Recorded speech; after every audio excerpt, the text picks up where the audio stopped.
The Caribbean waves thunder against the steel hull of a U.S. Navy destroyer. Its deck bristles with missile launchers. Its radar spins like the eye of a predator. The ship cuts through the water with silent power, armed, alert, and ready for war. This is not a routine patrol. This is a show of force, a statement of dominance, and a warning to anyone watching. Because when a destroyer enters the Caribbean, it doesn't just sail, it hunts. And tonight, we reveal why this single U.S. destroyer, backed by an entire amphibious task force, has just changed the balance of power in one of the world's most contested waters. But before then, help us by liking and subscribing to our channel. We need this urgent help so others can get to see this video. Thank you.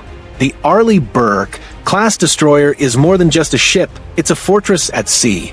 Its Aegis combat system can track hundreds of targets simultaneously.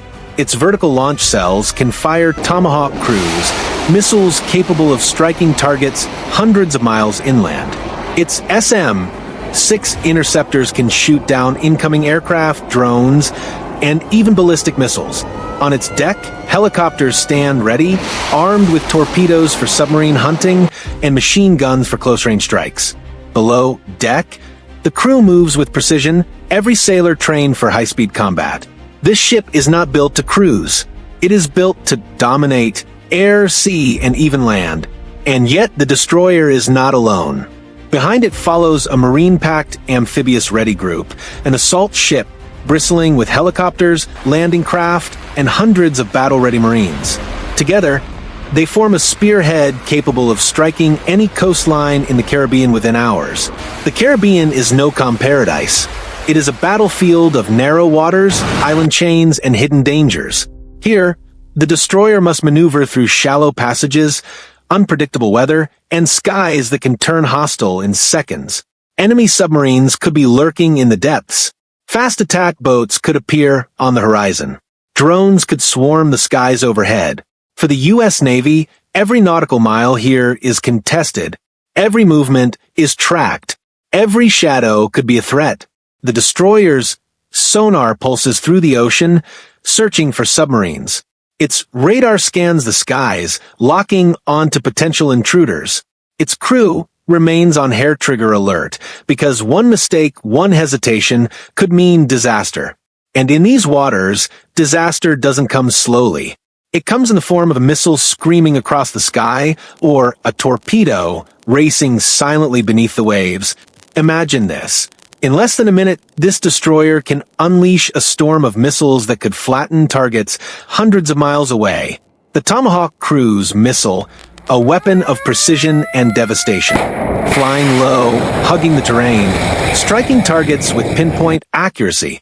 With dozens of these hidden in its vertical launch system, the destroyer can turn the Caribbean coastline into a battlefield at the push of a button. But firepower isn't just about striking land targets. This ship is armed to fight on every front. Enemy fighter jets, the SM-2 and SM-6 missiles launch skyward, locking onto targets miles away. Drones, the ship's electronic warfare systems can jam, blind, and destroy them mid-flight. Submarines, the destroyer drops sonar buoys into the water, launching helicopters armed with torpedoes to chase the hunters before they strike. Every weapon on this destroyer is designed for speed, precision, and overwhelming force. But in the Caribbean, where the seas are narrow and the threats come fast, even the most powerful warship is never alone. Because shadows always follow. The moment the destroyer enters contested waters, it is being watched. Venezuelan patrol boats push to the edges of its path, their radars locked on the American ship. Fighter jets streak across the skies above, circling, testing, daring the U.S. to respond. Every mile the destroyer sails, the tension builds. Over the radios, warnings are exchanged. In the Combat Information Center, operators track every move. One miscalculation, one sudden maneuver, could ignite chaos. The destroyer's crew drills constantly for this. They know that a fast attack craft could launch missiles within seconds. They know that a fighter jet could cross into firing range in the blink of an eye. So they remain locked and loaded, weapons trained, fingers hovering just over the triggers. And all it would take is one spark, one shot fired, to transform the shadow game into a firestorm across the Caribbean Sea. Behind the destroyer, the true muscle of this deployment moves steadily, the Amphibious Ready Group. On board, helicopters, hovercraft, armored vehicles, and hundreds of U.S. Marines train for one mission: to strike hard and fast. The destroyer's job is clear: shield them from air, sea, and underwater threats. It is the spear tip, the first line of firepower. But once the Marines are unleashed, the battlefield changes. Helicopters roar into the sky, carrying Marines over the coastline. Amphibious landing craft splash into the waves, racing toward the beaches. Behind them, artillery and armored vehicles roll into position, ready to punch deep inland. It is a war machine in motion, a full-scale amphibious assault force that can seize territory, neutralize defenses, and dominate the fight within hours. And in the Caribbean, where islands, ports, and coasts form the front line, this force isn't just practicing. It's preparing for the unthinkable. The Caribbean skies ignite with thunder. But it isn't the weather. It's firepower. The destroyer's main gun roars, sending 127mm shells screaming across the waves. Each shot slams into distant targets, simulated enemy positions on remote islands. The water boils with explosions. The air shakes with concussion. Above, helicopters slice through the sky, releasing flares, maneuvering into attack runs. They hover low over the water, Marines rappelling into assault boats that race toward mock beaches. Then, the deck shudders. A missile launches. One Tomahawk streaks into the horizon, disappearing in a pillar of fire. This is not training as usual. This is war rehearsal. Every drill mirrors a real battle. Drones swarming in, patrol boats rushing the destroyer, fighter jets diving from the skies. The destroyer reacts instantly. Missiles fire upward. Phalanx CIWS guns spin, spitting a storm of rounds into the sky. Electronic warfare systems jam incoming signals. On board, the crew moves with mechanical precision. Fire control, damage control, medical drills, all practiced as though the next attack is real. Because in these waters, one day, it might be. And in the Combat Information Center, glowing screens reveal a chilling truth.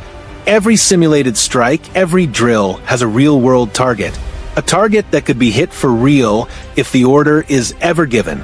The sun sets over the Caribbean, but the destroyer does not rest. Its radar still scans, its crew still stands watch, and its weapons remain primed. Because this deployment is not just about presence. It is about power.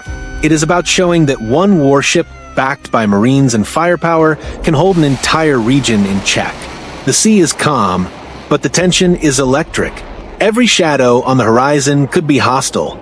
Every blip on the radar could be a threat. And every moment could be the one where the Caribbean erupts. One destroyer, one mission, one battlefield. This ship is more than steel and missiles. It is a signal, a shield, and a sword. And tonight, its presence has changed everything. Because in the Caribbean, the war drums are already echoing across the waves. But here's the chilling part. This isn't just theory. The U.S. Navy has done this before. In the Persian Gulf, U.S. warships have unleashed firepower on hostile boats that dared to close in, shredding them with 30mm cannons, tearing them apart with helicopter-launched missiles. Small, fast-attack craft turned into fireballs within seconds. And in the Red Sea, American destroyers have fired Tomahawks for real, striking targets hundreds of miles inland after attacks on Allied shipping. The message was unmistakable. Challenge the U.S. at sea, and the response will be instant, devastating, and final. Now imagine that same doctrine unleashed here in the Caribbean. One order, one strike, and the calm blue waters could turn into a battlefield of burning wrecks and sinking steel. But let's push it further.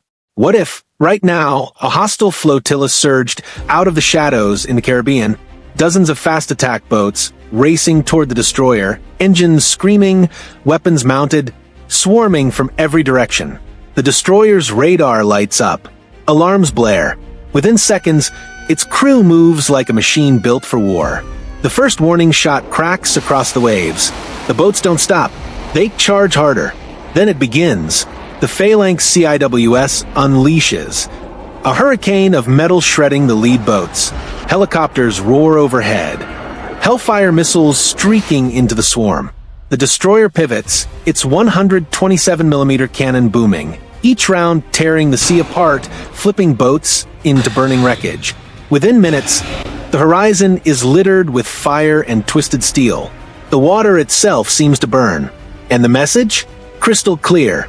If you rush a U.S. destroyer, you will not survive. This isn't fantasy. It's the very scenario U.S. commanders plan for every single day.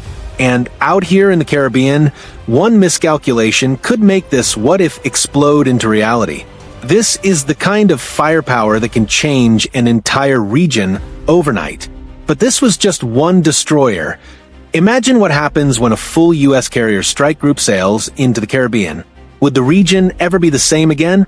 If you want to see that breakdown, the carriers, the fighters, the submarines lurking below, make sure you hit subscribe and turn on notifications because the next episode takes this even deeper.